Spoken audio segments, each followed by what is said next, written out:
population strata is a younger population. Younger And I'm sure over the years, once they grow up, they're going to really contribute to the economy of India as well as the world possibly. Yes. So where do you see that happening? And are you think we are on the right track? Yes, we are on the right track. I'm very positive about this. Okay. Because this young generation is going to play a very important role over there. See, they are getting exposure from speaking point of view. They are going to be a language experts. And in olden days, they were just lacking in language. Only because of they were not able to speak fluently, so they were not ready to come up. But nowadays, scenario is completely going to change. And I'm sure the day will come when they will come up in large in number.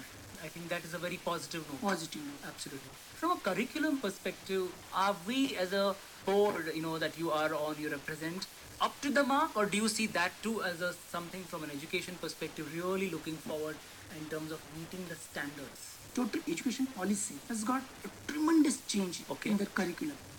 I'm not talking about just only English language. I'm talking about all the subjects. They are going to have many more activity-based teaching learning process. It's happened for the first time. And this is pan Maharashtra. Yeah, Okay. Or is it pan India also that it has been now been looked at? it's going beyond Maharashtra. Okay, which is very good. Very good. So that you have the kind of a commonality of the subject. As far as my knowledge is concerned, Kerala, Tamil Nadu, Gujarat, They have already adopted this model. yes. Okay. What is the importance of English, do you feel, in terms of routine work, day to day, as well as in getting jobs later? getting job later on. That's important. Not only getting jobs, if they have got mastery or language, Yeah. English language, Correct. they can go abroad also. When they speak fluent English, they have got kind of confidence in them. Yeah. And that confidence plays a very important role in society as well. Yes. In fact, I wanted to touch on this aspect. Education, agree, end of the day, it's a teacher-student relationship. It depends on how one absorbs it, Yeah. And end of the day, how the person has that passion to learn. But I think is how important is confidence as a word that is so important in terms of really bringing that person's personality to a different level. The role of confidence itself, and how is that shaping up the youth today? That confidence, just building themselves, Yes. I can say. Only because of the confidence, they never look back. So it's the encouragement, the caring, the positive approach, Very positive positively approach. important that really, takes you further and really brings your confidence level. Otherwise, in schools, we're so used to kind of, flat for, asking a question, challenging some issue, not doing your homework on time, so that a child gets discouraged. Yes. I think if that kind of a tonality changes and that changes for positive, I think then I'm sure you, as you rightly say, there is a lot of encouragement, then you will find that the student himself propels him to a different level altogether. Absolutely, I agree with you. I also wanted to know a completely different aspects, and very important actually is the approach of the parents. I'm sure you have come across parents who have had varied experiences and come to you for seeking further guidance. If you could share some with them. Sure. Parents, they're very happy today. Why? Because they say, Expectations from the parents. for your kind information, my parents are on my WhatsApp group. Okay, that's a completely different, unthinkable years before, correct? They are my In fact, earlier parents used to think, should I call up the teacher or Yes, not? First of all, yes. the phone number was never Yes, ever yes. shared. Yes. Now it's a WhatsApp group, so that shows And you. this is not intimidating my learners. Yeah. Why? Because learners, they are very happy, their parents, in converse with me. Why? Because we have direct contact with them. Whatever difficulties, whatever problems they face, they share with me. I share with It's them. such an open culture. Open culture. So I think very good sign. Lastly, I have a question for you. It's a very generic question, I'm sure. But you have these kind of institutions that have come up, be it your council, be it the Sarv Shiksha Abhiyaan that has come up. So many that have one aim, and the aim being that education should grow and grow further beyond borders. Overall, do you think in terms of administration of these kind of organizations, what are the challenges one is facing nowadays in terms of administration? Is it in terms of teachers? Is it in terms of, what kind of challenges you guys feel and face? I think another important aspect, I'm sure from an educational perspective, I think is the challenges that these institutions, the Sarv Shiksha Abhiyaan, the councils come across in day out, especially in rural areas. What kind of challenges have you come across? Around the corner we can find, inadequate facilities out. Remote Adivasi areas, there are no teachers. Very unfortunate. Very unfortunate. And one more problem, I think, those older teachers, elder teachers, little rigidity in them. Acceptance is a Accepting little new difficult. approach, new methodology. I find it as a problem. Okay. It's a challenge. So how do these kind of abhiyans or the councils kind of slowly change this kind of an approach or this attitude? What do you think really brings that? I know end of the day it's a passion that really brings the teacher, the flavor in a teacher. But how do you think, I'm sure you have been one of them, who really got involved in it? Yes. What really clicks that kind of a change, I think? Even though we have the challenges, what one as a teacher should have in him or her that will bring this change? The passion to teach, passion to bring the change in them. Whatever be the challenges. Whatever be the challenges. If he decides, if teacher decides, he will do. See, I'm not here by chance, but by choice. Absolutely. I think that choice is very important, and Yes. that flame, should ignite in each of. Spontaneity, That my makes- passion. Actually, I wanted to be a teacher. I knew that I will give proper justice to this profession. I'm the proper person in right proper place. It's a very rare opportunity, I'm sure. Yeah. So how does one reach out to this? I'm sure there are a lot of parents who want to know, how do you reach out to get this level of education, this level of change? How does one really approach, because there may be some schools which possibly have not adopted this new mechanism.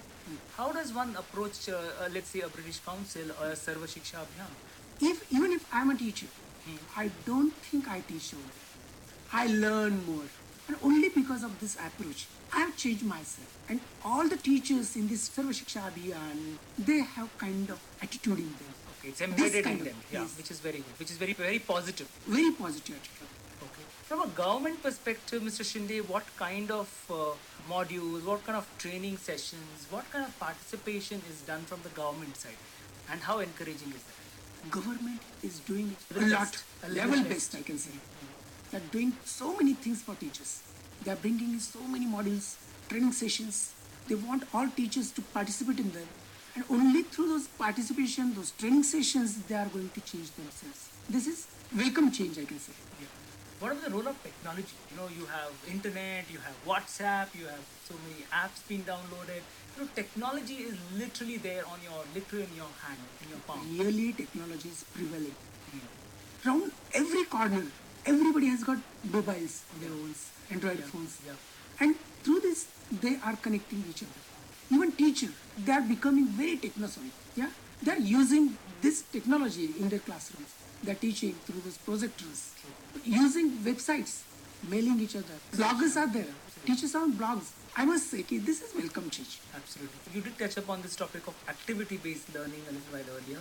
Can you elaborate and tell us what kind of initiatives come as a part of these ABLs? Activity-based learning. Yeah. Actually, learners do activities in their class. Okay. If you can give a few examples. Yeah. See, earlier stage when teacher used to talk much, it is called more TTT. Teachers talking time was very much Far over. more, okay. Far more. Today, he gives chance his learners to come up to do activities. Learners are engaged doing activities. So doing activities means what? They trying to comprehend the text through doing activities. Means see, if there is a text, there are pre-test activity, while test activity, and post-test activities. And through doing all those activities, learners automatically learn something. There's no need to explain and elaborate each and everything by teacher. When learners think they need something, need some support from his teacher reaches out to them, and he just helps them out. Are there any forums for these kind of that have Yeah. been started? Yeah, And there- what has been the impact? Forum has got tremendous impact on teachers. See, teachers are connected to those forums. Those forums just implementing, I mean, they're conducting many training sessions over there, or workshops, seminars. Teachers are well acquainted what is a new trend. Even though so many teachers, they are not connected to our program, they too connect us. They too come to us and they get to know. I mean, I remember years back, it was only Kerala which was the 100% literate state. And I'm sure now over the years, the literacy missions, these kind of, especially when you know that education is now a fundamental right? And I'm sure there are these kind of activities, these kind of forums, these kind of initiatives of the government as well as both the sectors, the public as well as the private sector, where education is given a lot of force and a lot of positive encouragement. Yes. Right? Overall, where do you see this encouragement leading to from a complete, as a teacher yourself, in let's say 10 years, 20 years down the line, what do you think is the vision? Very near future, there will be 100% literacy in Maharashtra. Very good to know that. Yes, and our government is enforcing that RTE, right to education. So, through this RTE, every child will not be deprived of education. So, sure, I'm pretty sure in near future, I mean, we are very close to get 100% literacy in On that very, very positive, very optimistic note, Mr. Balkrishna Shinde, who is a member board of studies of Maharashtra, he's also a mentor and master trainer of the British Council and on the Rashtriya Madhyamik Sarv Shiksha Abhiyaan. Thank you so much for being with us here on All India Radio.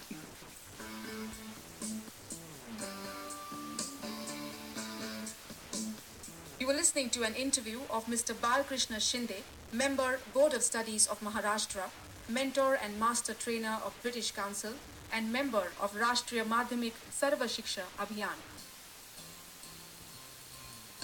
Teach us all to number our days, that we may be wise in all that we say and do. Come and teach us to honor you, my Lord. That's our prayer. Strengthen our hearts that we may declare your wonders, oh God, compassion and care for us.